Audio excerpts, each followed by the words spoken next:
আসসালামু আলাইকুম সুপ্রিয় শিক্ষার্থীবৃন্দ। আজকের এই শর্ট ক্লাসে কন্টিনিউয়াস টেন্স বা প্রগ্রেসিভ টেন্স নিয়ে আলোচনা করব। Continuous tense structure with examples. উদাহরণসহ কন্টিনিউয়াস টেন্সের গঠন প্রণালী। প্রেজেন্ট কন্টিনিউয়াসের স্ট্রাকচার হলো subject plus am is are plus আইনযুক্ত ভার্ব। ফার্স্ট কন্টিনিউয়াসের স্ট্রাকচার হলো সাবজেক্ট প্লাস ওয়াস আর প্লাস আইনযুক্ত ভার্ব এবং ফিউচার কন্টিনিউয়াসের স্ট্রাকচার হলো সাবজেক্ট প্লাস শেল বি অথবা উইল বি প্লাস আইনযুক্ত ভার্ব।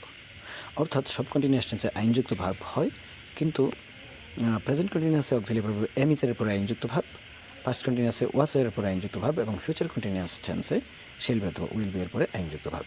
আর সব কন্টিনিউয়াস টেন্সই সাধারণত চলমান ঘটনা নির্দেশ করে।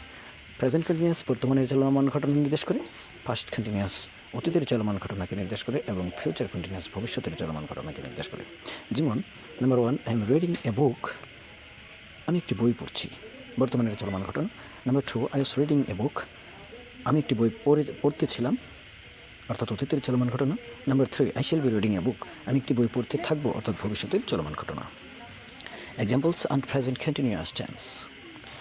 প্রেজেন্ট কন্টিনিউয়াস টেন্সের কিছু উদাহরণ। Number 1, I am walking by the river side. আমি নদীর তীরে হাঁটছি। Number 2, we are walking by the river side. আমরা নদীর তীরে হাঁটছিলাম। Number 3, you are walking by the river side. তোমরা নদীর তীরে হাঁটছো বা তুমি নদীর তীরে হাঁটছো। Number 4, he is walking by the river side, অর্থাৎ সে নদীর তীরে হাঁটছে। Number 5, they are walking by the river side, অর্থাৎ তারা নদীর তীরে হাঁটছে। এখানে সকল সিঙ্গুলার নাম্বারের ক্ষেত্রে সাবজেক্টের পরে ইজ এবং প্লুরাল নাম্বারের ক্ষেত্রে সাবজেক্টের পর আর ব্যবহৃত হয় এবং আয়ের ক্ষেত্রে সর্বদাই অক্সিলারি ভার্ব হিসেবে এম এবং ইউ এর ক্ষেত্রে সিঙ্গুলার এবং প্লুরাল সব ক্ষেত্রেই আর ব্যবহৃত হয়। Examples on past continuous tense. Past continuous টেন্সের কয়েকটি উদাহরণ।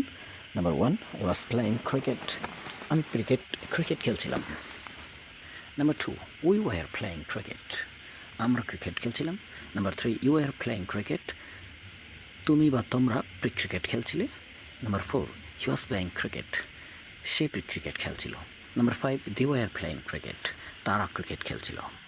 এখানে সবগুলোর ক্ষেত্রে আইনযুক্ত ভার্ব ব্যবহৃত হয়েছে এবং অক্সিলারি ভার্ব ওয়াস অথবা ওয়ার। কিন্তু সিঙ্গুলার নম্বরের ক্ষেত্রে সাবজেক্ট সিঙ্গুলার হলে অক্সিলারি ভার্ব ওয়াস এবং সাবজেক্ট প্লুরাল হলে অক্সিলারি ভার্ব হিসেবে ওয়ার এবং তারপর আইনযুক্ত ভার্ব ব্যবহৃত হয়। Examples on future continuous tense. Future continuous টেন্সের কিছু উদাহরণ। Number 1, I shall be doing the work. আমি কাজটি করতে থাকবো। Number 2, we shall be doing the work. আমরা কাজটি করতে থাকবো। Number 3, you will be doing the work. তুমি বা তোমরা কাজটি করতে থাকবে। Number 4, he will be doing the work. সে কাজটি করতে থাকবে। Number 5, they will be doing the work. তারা কাজটি করতে থাকবে। এখানে ফার্স্ট পার্সনের ক্ষেত্রে শেল এবং সেকেন্ড ও থার্ড পার্সনের ক্ষেত্রে সাধারণত উইল ব্যবহৃত হয়। তাই ফার্স্ট পার্সনের ক্ষেত্রে শেল বি প্লাস আইনযুক্ত ভার্ব এবং সেকেন্ড ও থার্ড পার্সনের ক্ষেত্রে সাধারণত উইল বি এর পরে আইনযুক্ত ভার্ব ব্যবহৃত হয় ফিউচার কন্টিনিউয়াস টেন্স প্রকাশ করতে।